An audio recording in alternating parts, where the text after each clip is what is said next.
driving, going to Costco to get something para sa my husband celebration tomorrow.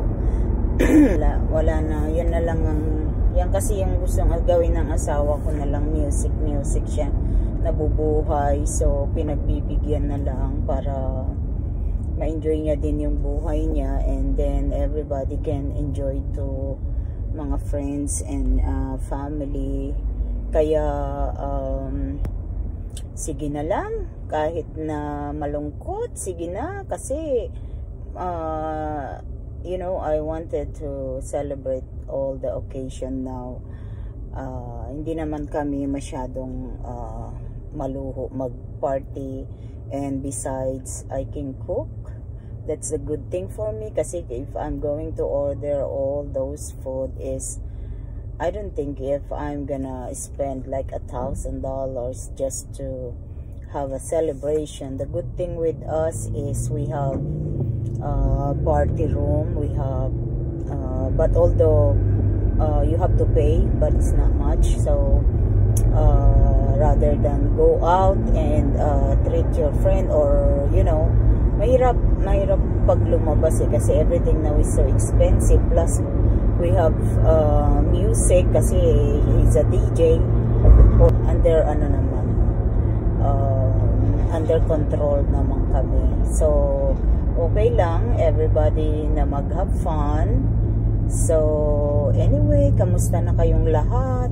Kamusta na ang buong mundo? Sana ay nasa mabuting kalagayan lahat ng mga tao, at sana ay kung may mga pinagdadaanan katulad namin, just hanging there katulad namin, mag-buy time na lang tayo, kasi yun lang naman talaga ang pwede natin gawin. We cannot do anything about that. Yung pain natin is always there, and it's gonna be forever. Sa mga tao namang they're okay, wala naman silang ganitong pinagdadaanan, cherish the moment, enjoy while you can, kasi ang hirap mag-enjoy ng hindi ka happy, honestly, maniwala kayo. Kaya mahalin nyo lagi yung mga anak nyo, yung mga pamilya nyo, try not to, you know, magkakagulo ang isa't isa, because honestly, hindi yan masarap sa pamilya, hindi maganda. So that's my advice. Pero syempre may mga bagay naman na we cannot control, kaya wala tayong choice. So what we gonna do is like the best thing is just, you know, just quiet and ignore them. Kung ano yung ano nila, sa tingin nila okay, tama sila, let them. Ayun na ako ngayon, hindi na ako nag-i-involve to any of somebody else's problem, kasi it's useless argue, you know. Kaya if I was you, wag na lang, anak ko, ayaw ko pagbigyan. Okay, good. Okay, ayan.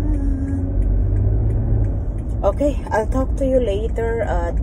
Dito na ako, marami akong errands today, mamamalengke, magluluto, yung mga kaya kong iluto now, iluluto ko na for tomorrow. Yung mga hindi masisira, pwede ko nang iluto right now, but you know,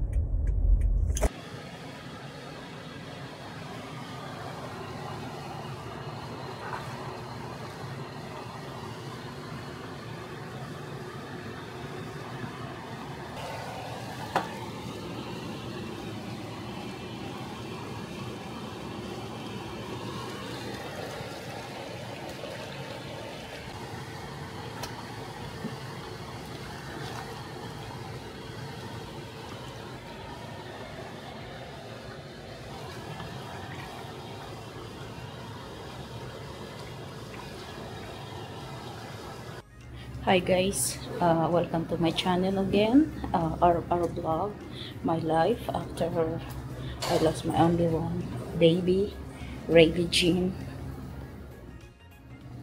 Okay, today is Saturday, August 17. We're going to celebrate. We're going to have a simple celebration to my husband for his birthday, because we didn't have a chance to do it last time because we have a gig. But anyway, just a small gathering, small party. So you know, it's same thing. We're just wanna dance. Anyway, ito yung mga niluto ko. I have afritada, the egg rolls, pancit, and the igado, and we have munggo. And this is the dessert. Yung iba dadating, yung mga tao nagdadala sila ng something, kaya ito po muna for this time, kasi doon pa pala meron pa pala akong macaroni and cheese. Okay, this is my pancit. I have igado, chicken afritada, and the egg roll. And I have munggo, kasi Pilipino, gusto nila ito. Nanguha kasi ako ng gulay doon sa friend ko. So anyway, we have nagkatay ako ng feed niya, at saka mango, at saka marami silang dessert na dadalhin, kaya that's it for now. So dance na naman kami ngayon hanggang late, hanggang midnight kami ngayon. So stay tuned. Okay, thank you. Ready for party! Ayan na naman. Nabuksan mo, ate? Very good. Yan. May donut ka. Si Texas. Ay, ang sarap! Sarap! Sarap!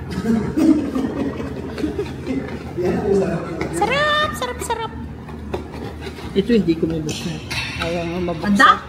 Ayaw naman mamigay ito? Ay, Diyos ko. Ayun. Ay! Sus, patawari. Oh, ang dami. Oh, may red velvet.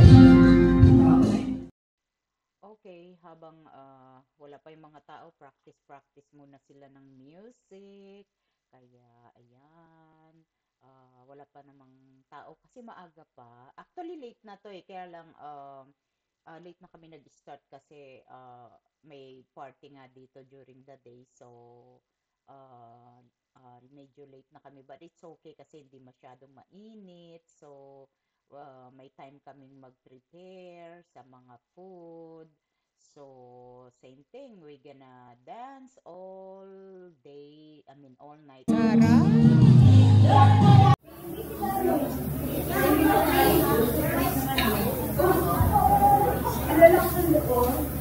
everybody, we're gonna pray real quick for the food that we're posting.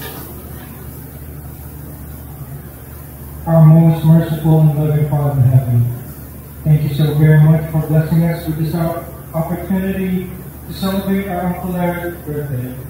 Thank you so very much for blessing him with good health and long life. And for another year to his life, please continue to be with him and his family. Always take care of him and protect him. And bless him with everything that he needs, that he may always continue worshiping on our side.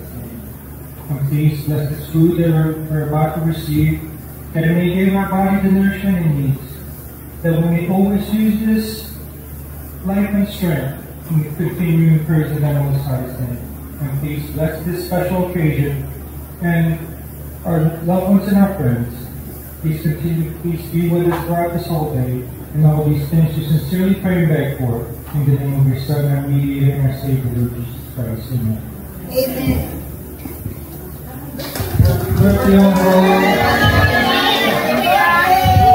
Thank you guys, come on, let's eat.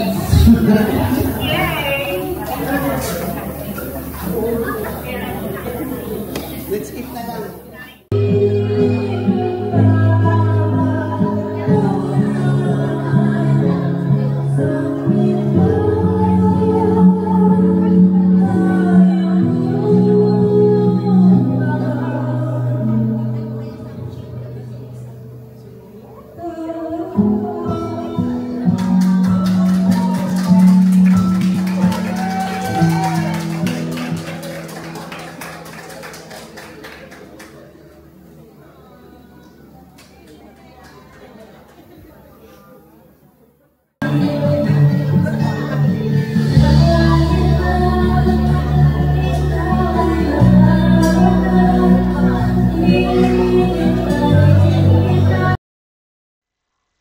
tapos na yung prayer. So, nagsikain na ang mga tao.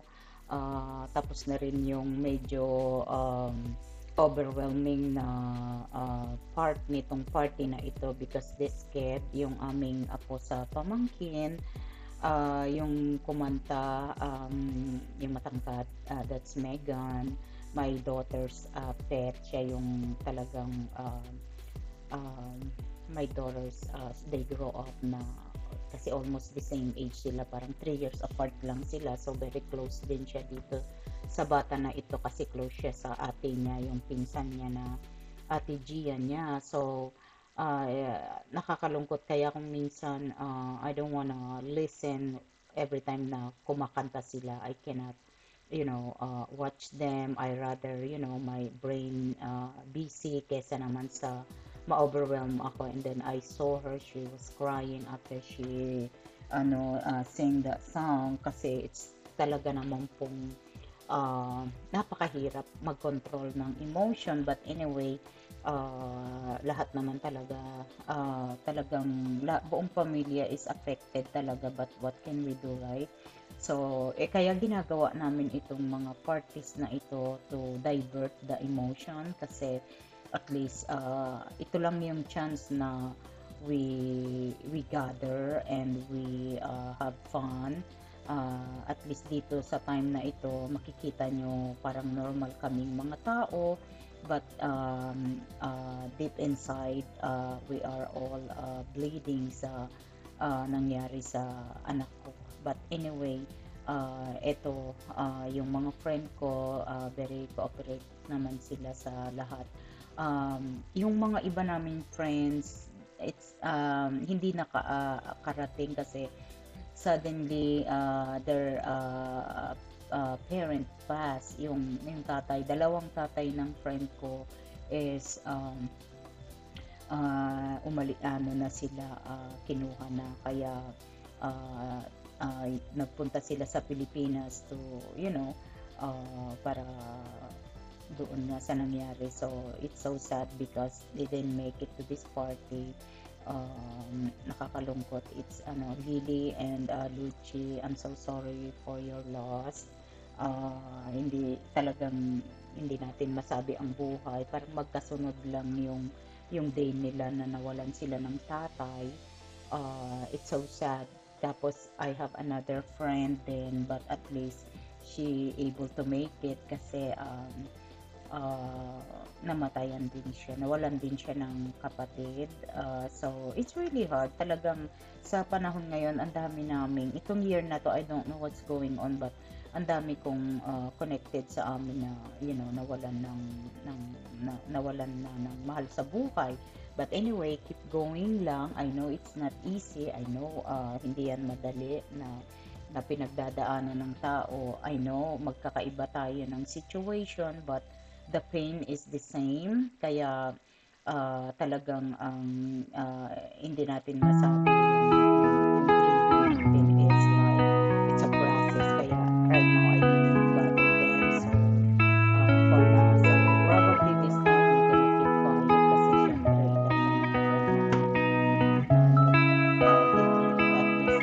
so anyway, ganito ang itsura namin.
Kasi pag wala na tayo,